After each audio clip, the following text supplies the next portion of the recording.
Assalamualaikum warahmatullahi wabarakatuh. Halo Sobat Mindiksi, perkenalkan nama aku Anissa Zahra. Aku dari staf Divisi Kominfo, Formadiksi KIP Kuliah Politeknik Negeri Medan. Di kesempatan kali ini, kita kedatangan seorang teman. Dia juga merupakan salah satu mahasiswa penerima KIP Kuliah di Politeknik Negeri Medan. Beliau juga merupakan salah satu mahasiswa berprestasi di Politeknik Negeri Medan. Nah, jadi kalau boleh silakan jelaskan profil dari abang sendiri. Terima kasih sebelumnya. Halo Sobat Mendiksi dan halo semuanya. Perkenalkan nama saya Akbar Fikri. Saya biasa dipanggil Akbar atau Fikri.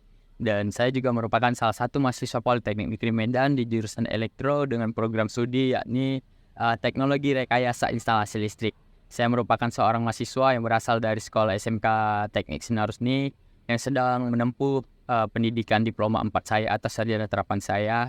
Dan saya juga merupakan salah satu mahasiswa penerima bantuan beasiswa dari Kementerian Pendidikan yakni beasiswa KIPK Polmed, KIPK atau Kartu Indonesia Pintar Kuliah. Nah, untuk saya pribadi, saya pernah mengikuti beberapa ajang event kompetisi, salah satu yakni satu event kompetisi di non-akademik dan 2 event ajang kompetisi di akademik yang sesuai dengan jurusan saya. Tadi kan udah dikasih tahu tuh pernah mengikuti beberapa kompetisi. Kalau boleh jelasin kompetisi apa aja yang pernah diikuti? Nah, yang pertama kompetisi pertama saya di Politeknik Negeri Medan yakni kompetisi non-akademik yang dimana saya mengikuti salah satu kompetisi untuk menciptakan sebuah mars untuk jurusan elektro dengan susunan kata atau skema tertentu untuk menciptakan sebuah mars yang memang memiliki sebuah makna yang mendalam. Dan yang kedua, saya pernah mengikuti salah satu ajang kompetisi akademik dengan jurusan saya, yakni ajang kompetisi PLC Siemens yang diadakan oleh jurusan jurusan teknik elektro. Di mana pada kesempatan kali itu saya berhasil meraih juara 2 pada event tersebut, yang dimana hal tersebut merupakan pengalaman yang sangat berharga bagi saya karena hal tersebut merupakan kompetisi akademik pertama yang saya menangi di Politeknik Negeri Medan. Nah, untuk yang kedua merupakan salah satu ajang kompetisi internasional, tepatnya itu diadakan di Malaysia yang ada pada Politeknik Kota Baru, yang dimana saya mengikuti salah satu event di bidang ST atau Sains Teknologi di bagian atau divisi Renewable Energy. Nah, mungkin itu beberapa penjelasan sederhana dan singkat dari saya mengenai beberapa event kompetisi yang pernah saya ikuti. Dari beberapa kompetisi yang pernah diikuti, momen apa sih yang buat abang terkesan gitu? Nah, untuk momen yang paling berkesan bagi saya merupakan yakni mengikuti event ajang kompetisi internasional yang diadakan di Politeknik Kota Baru, Malaysia, yang dimana hal tersebut merupakan hal yang sangat berbeda bagi saya, yang dimana saya memiliki banyak pengalaman baru, dapat bersaing dengan banyak orang dari negara yang berbeda dan berhasil meraih penghargaan, yang dimana saya mendapatkan banyak sekali pengalaman baru, mulai dari pressure yang berbeda dan pengalaman-pengalaman yang sangat-sangat berbeda sekali. Dalam mengikuti kompetisi itu kan nggak mudah tuh kan. Jadi tantangan terbesar apa sih yang pernah dilewati sampai bisa ke titik itu gitu? Nah, untuk tantangan yang terbesar yang pertama yang mungkin menurut saya tuh cukup sulit ya dijalani, yakni pertama untuk melakukan riset untuk mengembangkan suatu teknologi baru, khususnya bagi saya di bidang renewable energy atau energi terbarukan, gimana saat melakukan pengembangan pada teknologi tertentu, kita harus tahu nih apa sih tujuan dari pengembangan tersebut dan apa saja pasaran yang akan kita ekspansi gitu. Yang dimana kan untuk saya pada event lomba tersebut saya mengarahkan lomba atau teknologi atau alat yang saya kembangkan itu berekspansi kepada masyarakat pesisir pantai. Nah, jadi mungkin salah satu yang cukup berat bagi saya untuk mengikuti lomba, yakni pertama itu di bidang pengembangan riset, dan yang kedua itu di pengimplementasian hasil riset yang telah kita kembangkan. Keren ya. Nah, apa renewable energy yang sudah Abang kembangkan pada kompetisi tersebut? Nah, khusus pada renewable energy yang saya kembangkan pada kesempatan event tersebut, saya mengembangkan sebuah pembangkit listrik dengan memanfaatkan energi gelombang arus air bawah laut sebagai penggerak utama turbinnya.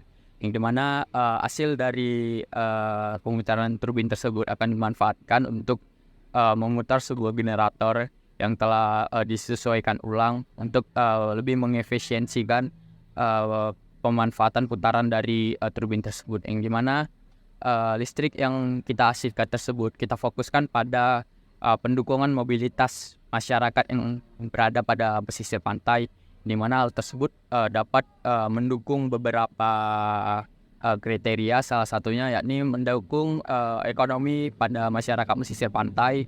Yang kedua, salah satunya ini dengan adanya energi-energi tersebut kita dapat mengembangkan sebuah pariwisata baru, salah satunya pengembangan pariwisata pantai dengan lebih mengedepankan sebuah pengembangan di bidang energi.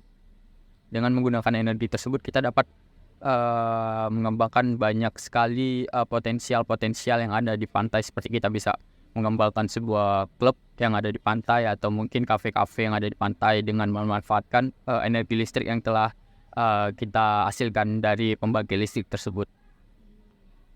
Kira-kira ada nggak sih dampak positif dan negatif bagi masyarakat sekitar? Nah, mungkin dampak paling positif yang dapat ada pada masyarakat atas pengembangan riset tersebut, mungkin salah satunya ini masyarakat dapat terbantu salah satunya dengan adanya energi listrik yang bersih dan terbarukan, yang dimana hal positifnya ini salah satunya ini energi baru terbarukan tersebut tidak mengganggu ekosistem yang ada pada laut, karena kita tidak menggunakan energi fosil sebagai bahan untuk membangkitkan listrik. Yang kedua, kita dapat menyediakan energi listrik yang lebih murah gitu bagi masyarakat pesisir pantai, yang dimana energi listrik yang murah tersebut dapat membantu masyarakat dalam melakukan pengembangan ekonomi yang potensial, salah satunya di pesisir pantai. Mungkin bagi dampak negatifnya sih hampir tidak ada ya, karena dari pengembangan energi tersebut banyak sekali hal-hal positif yang dapat dikembangkan kembali, karena kan pada pengembangan energi tersebut kita tidak menggunakan energi fosil sedikit pun sebagai pengembangannya. Mungkin hal negatifnya salah satunya yakni untuk pengimplementasian dari riset tersebut cukup banyak memakan dana sih, karena banyak alat-alat yang atau komponen-komponen yang memang kita harus kembangkan lebih lanjut lagi untuk melakukan implementasi dari hasil riset tersebut. Berarti sangat menguntungkan bagi masyarakat sekitar itu ya. Dan kalau boleh tahu, strategi apa yang Abang lakukan hingga Abang bisa gitu menjalani hal tersebut? Nah, mungkin strategi yang akan saya lakukan apabila saya ingin melakukan pengimplementasian pada pengembangan hasil riset saya, yakni yang pertama saya mungkin harus butuh banyak sekali investor untuk melakukan investasi pada pengembangan teknologi tersebut, yang dimana saya masih banyak harus melakukan riset lebih lanjut, terutama dalam mengefisiensikan komponen-komponen yang ada, karena kan seperti kita ketahui kan pada air bawah laut itu kan, atau air laut sendiri kan memiliki titik korosi yang cukup tinggi gitu, apalagi pada penggunaan bahan besi, yang dimana kan mau nggak mau saya harus mengembangkan banyak komponen dari serat karbon, yang dimana kan hal tersebut diberlakukan untuk menghindari terjadinya korosi yang lebih lanjut gitu, untuk memperpanjang usia pakai dari pengembangan alat dari hasil riset tersebut.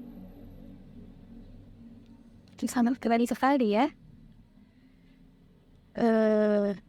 Kan setiap orang itu kan punya seorang motivasi yang dijadikan motivatornya gitu kan. Kira-kira siapa motivator yang buat abang tuh pengen jadi dia gitu? Dalam hidup saya memiliki banyak motivator, yang dimana salah satunya ya pasti motivator yang paling berkesan atau penting bagi hidup saya, yakni orang tua saya.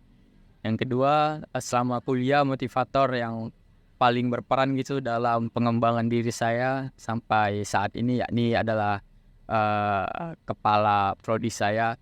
Beliau banyak memberikan banyak support kepada saya, banyak dukungan, banyak fasilitas, yang dimana beliau selalu mensupport saya pada setiap event yang akan saya ikuti. Beliau banyak memberikan bimbingan-bimbingan yang ada pada event-event tertentu yang akan saya ikuti, yang dimana beliau pada pengembangan diri saya selama kuliah memiliki banyak peran andil, yang dimana sampai saya bisa saat ini beliau merupakan salah satu orang yang memang sangat berperan aktif sekali sih sebenarnya. Kau boleh tahu siapa itu? Nah, untuk kepala prodi saya itu bernama Pak Abdullah. Beliau merupakan kepala prodi dari teknologi rekayasa instalasi listrik, yang dimana beliau juga merupakan kepala prodi yang sangat berarti bagi kami semua mahasiswa di prodi teknologi rekayasa instalasi listrik, yang dimana beliau merupakan salah satu orang yang sangat humble kepada setiap mahasiswanya, merupakan seseorang yang sangat baik sekali. Beliau selalu mensupport setiap mahasiswa yang ada. Beliau percaya akan potensi mahasiswa yang ada, yang dimana kami menganggap beliau sudah seperti ayah kami sendiri sih sebenarnya. Ya. Dalam abang mengembangkan diri abang sendiri, itu gimana caranya agar abang itu kayak nggak nyerah, nggak pantang menyerah gitu dalam pengembangan diri, dalam menjalani keahlian abang gitu? Bagaimana sih bagaimana sih cara saya menjalani hidup saya sampai tidak menyerah? Mungkin seperti itu ya. Sebenarnya saya banyak mengalami titik yang dimana saya hampir menyerah. Salah satunya saya pernah berada di persimpangan jalan, yang dimana hal itu sangat bimbang sekali bagi saya, yang dimana saya diberikan dua pilihan, yang dimana saya harus melanjutkan pendidikan saya untuk menempuh pendidikan diploma 4 atau sarjana terapan saya, atau melanjutkan karir saya sebagai pekerja, yang dimana memang saya memiliki sebuah keinginan yang kuat untuk melanjutkan pendidikan saya. Namun di suatu sisi saya juga sadar akan ekonomi saya gitu.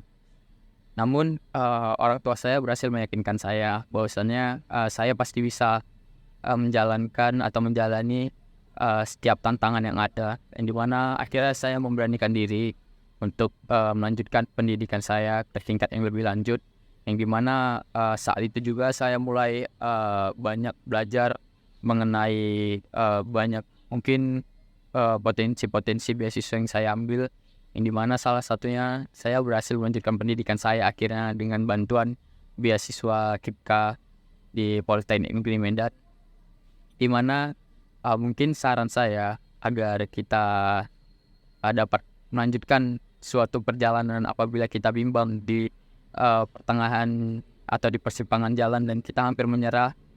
Ingatlah, ketika kita hampir menyerah, ingatlah kenapa kita memulai perjalanan ini di awalnya. Kita ingat kembali kenapa sih kita memulai ini semua, kalau hanya kita akhirnya berhenti di tengah jalan. Dan hal itu merupakan hal-hal yang sangat penting bagi saya, yang mana ketika saya selalu hampir menyerah, saya akan selalu mengingat kembali perjalanan hidup saya di awalnya, mengapa saya memulai semua ini. Mungkin itu juga bisa diadaptasikan kepada setiap orang yang akan melihat video ini nanti ya. Nah, kan di zaman sekarang itu banyak tuh anak muda yang gak mementingkan prestasi. Jadi apa saran abang untuk anak-anak muda zaman sekarang agar bisa mengikuti jejak abang gitu, sebagai seorang mahasiswa yang berprestasi? Nah, pertama saya percaya setiap orang atau setiap mahasiswa itu memiliki potensial yang sangat besar pada dirinya, di mana mereka sebenarnya sebelum melakukan ekspansi yang lebih lanjut, mereka harus belajar dulu sih tentang keahlian mereka dan passion mereka. Dimana ketika mereka mulai paham dan tahu apa sih passion dan titik pengalaman terbaik di hidup mereka, mereka mungkin bisa mulai mengembangkan titik tersebut menjadi lebih lanjut. Dimana dengan pengembangan yang sederhana, mahasiswa tersebut dapat mengeluarkan potensial terbesar dan terbaiknya di hidupnya. Dimana ketika kita sudah mulai tahu nih apa sih potensial di hidup kita dan apa sih keahlian yang ada pada kita, kita bisa memulai sebuah langkah lebih lanjut. Salah satu yang mengikuti kompetisi dengan tujuan salah satu yakni meraih dan mengasah kemampuan dan potensial yang telah kita ketahui. Nah, namun ketika kita mulai akan langkah tersebut, pasti kita memiliki sebuah ketakutan pastinya. Kita memiliki ketakutan akan gagal, ketakutan akan banyak hal yang mungkin belum terjadi. Namun ingatlah, ketika kita memulai sesuatu, jangan pernah takut akan gagal. Karena kegagalan bukanlah sebuah akhir, yang dimana kegagalan merupakanlah sebuah awal dari perjalanan yang lebih lanjut gitu. Jadi saya percaya bagi setiap orang itu memiliki potensial yang terbesar bagi mereka, dan mereka pasti bisa meraih sebuah prestasi dalam titik hidup mereka. Dengan suatu syarat, mereka harus mengetahui dan mempelajari diri mereka tersebut dan mengingat kembali apa sih alasan mereka memulai melanjutkan pendidikan mereka, yang dimana saya yakin setiap orang pasti memiliki sebuah titik awal dan titik balik di hidup mereka untuk melakukan sebuah motivasi atau gebrakan besar di hidup mereka. Selain itu kan, permasalahan anak muda zaman sekarang itu kan mereka nggak tahu tuh apa passion mereka. Jadi gimana caranya, bahkan saya sendiri kan belum tahu pasti apa passion saya gitu. Jadi gimana caranya biar kita tuh tahu gitu passion kita itu di sini gitu. Nah, ini gimana? Nah, untuk saya pribadi, saya mulai mengetahui apa tujuan dan passion hidup saya sebenarnya ketika saya mulai mencari tahu apa hal yang saya sukai. Yang dimana untuk saya pribadi, saya menyukai hal-hal yang berbau tentang pembaruan teknologi. Nah, mungkin untuk teman-teman yang lain, yang dimana untuk mereka mengetahui bagaimana untuk cara mereka mengetahui fashion di hidup mereka, sebenarnya mereka harus memulai. Pastinya mereka harus berani mengambil sebuah keputusan yang besar di hidup mereka untuk memulai sesuatu, di mana mereka harus, ketika mengambil keputusan tersebut, harus berani tentunya. Dan ketika mereka memulainya, mereka juga harus tahu apa yang mereka sukai. Karena ketika kita sudah tahu apa yang kita sukai, maka kita akan menjalani hal tersebut dengan sepenuh hati. Dan ketika kita sudah menjalani hal tersebut dengan sepenuh hati, maka kita akan menemui apa passion hidup kita. Berarti itu dimulai dari kemauan kita sendiri ya. Nah, seperti yang abang ceritakan, itu kan banyak tuh kompetisi ini itu yang abang ikutkan. Gimana cara abang agar bisa menseimbangkan antara tugas-tugas di perkuliahan terus di kompetisi? Jadi kan itu nggak mudah gitu kan. Ataupun apa gitu kesibukan abang yang lain selain mengikuti kompetisi? Kebetulan saya selain berkuliah di Politeknik Negeri Medan, saya juga merupakan seorang pekerja freelance di salah satu perusahaan yang bergerak di bidang konsultasi, yang dimana saya juga masih aktif mengikuti beberapa event kompetisi. Nah, saran untuk saya, bagaimana sih mengatur waktu bagi mereka yang mungkin ingin mulai serius gitu menjalani kuliah mereka dengan cara dengan serius belajar, dengan serius memperbarui keahlian soft skill, hard skill, dan mengikuti banyak kompetisi.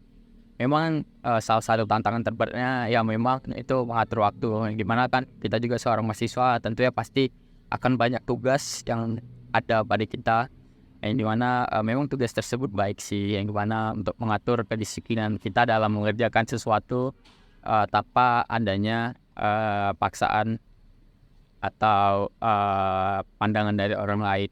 Nah, untuk saya pribadi, saya mengatur waktu saya dengan sistem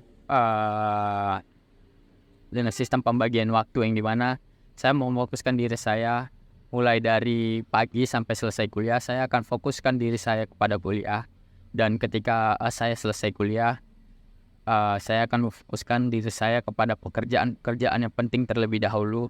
Lalu setelah saya menyelesaikan pekerjaan yang penting, saya akan melanjutkan beberapa tambahan, tentunya yakni mengerjakan beberapa tugas yang ada pada hari itu tersebut, yang dimana hal yang paling penting dalam hidup itu jangan pernah menunda-nunda sesuatu.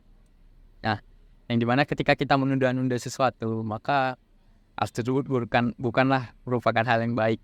Yang dimana ketika kita menunda-nunda sesuatu, sebenarnya kita hanya memperburuk keadaan, yang dimana kita makin mempersempit waktu. Nah, jadi fokus untuk teman-teman yang lain mungkin nanti bisa jangan menunda-nunda waktu yang ada, khususnya pada tugas yang ada pada perkuliahan, yang dimana hal tersebut merupakan hal yang sangat penting. Nah, yang kedua, mungkin setelah saya biasa melakukan hal yang penting seperti melakukan tugas, saya mulai melakukan membaca buku dan mengembangkan hard skill dan soft skill yang ada.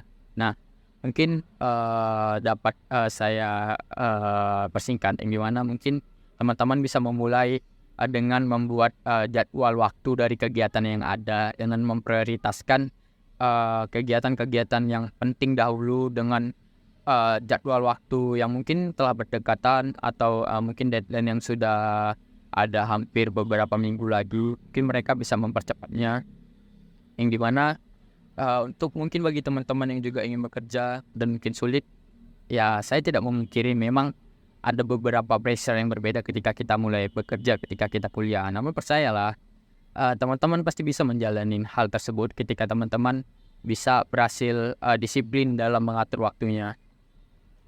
Dan untuk saya pribadi, saya memiliki waktu pribadi dengan diri saya, khusus dalam mengembangkan diri saya dan memberikan sebuah ruang khusus pada diri saya, yang dimana biasanya dalam 7 hari sekali saya memberikan sekitar 10 jam bagi kehidupan saya untuk dapat menikmati kehidupan. Mungkin itu saja. Kan itu nggak mudah gitu kan, cara agar produktif. Gimana sih biar bisa seproduktif itu gitu? Nah, mungkin cara untuk melakukan kegiatan-kegiatan yang produktif, mungkin kita mulai dulu dari kesadaran pribadi dari kita sendiri. Mengapa kita harus melakukan kegiatan-kegiatan produktif, yang dimana tentunya kegiatan produktif memiliki banyak hal positif bagi diri kita sendiri, terutama dalam pengembangan diri kita pribadi tentunya. Dan untuk melakukan mungkin kegiatan-kegiatan positif dan kegiatan produktif tersebut, pertama kita harus menyukai sesuatu yang positif, yang dimana ketika kita telah menyukai suatu kegiatan yang positif seperti olahraga atau belajar, maka kita bisa melakukan kegiatan produktif tersebut dalam waktu-waktu yang mungkin ketika kita memiliki waktu luang yang baik itu dapat digunakan. Nah, jadi pesan saya pertama, dan saya ulangi kembali, yang pertama kita harus menyukai sesuatu hal yang positif dulu sebelum kita melakukan hal produktif, yang dimana ketika kita sudah menyukai sesuatu yang positif, pasti kita dapat melakukan hal produktif yang lebih banyak lagi gitu ya. Dari beberapa yang sudah dijelaskan tuh kan, apa sih rencana atau tujuan Abang ke depannya setelah mencapai beberapa prestasi yang sudah diraih? Pertanyaannya yang bagus sekali. Untuk saya pribadi, saya masih memiliki banyak sekali impian dan cita-cita, khususnya dalam bidang prestasi. Namun salah satu prestasi atau cita-cita saya di bidang prestasi, ini saya memiliki suatu keinginan untuk dapat menggapai sebuah prestasi, yakni salah satunya menjadi mapres atau mahasiswa yang berprestasi, yang dimana biasanya untuk pemilihan mapres itu dimulai dari skala kampus, skala provinsi dan sampai skala nasional, yang dimana hal tersebut merupakan salah satu impian terbesar saya untuk meraih sebuah gelar Mapres atau mahasiswa berprestasi tersebut. Terus gimana sih? Kan abang itu bisa dibilang banyak tuh prestasinya. Gimana supaya orang-orang itu bisa mengenal abang gitu sebagai mahasiswa yang berprestasi itu?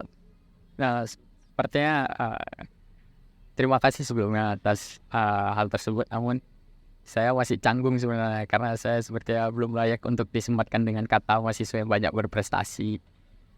Namun khusus untuk saya pribadi, bagaimana mahasiswa lain ingin mengenal saya, tentunya saya ingin mahasiswa mengenal saya dengan pribadi yang baik, tentunya pribadi yang baik, dan salah satunya yakni pribadi yang berprestasi, di mana hal-hal tersebut merupakan hal-hal yang sangat besar dan impian saya juga, yakni dapat dikenal oleh setiap orang dengan pribadi yang baik dan pribadi yang berprestasi.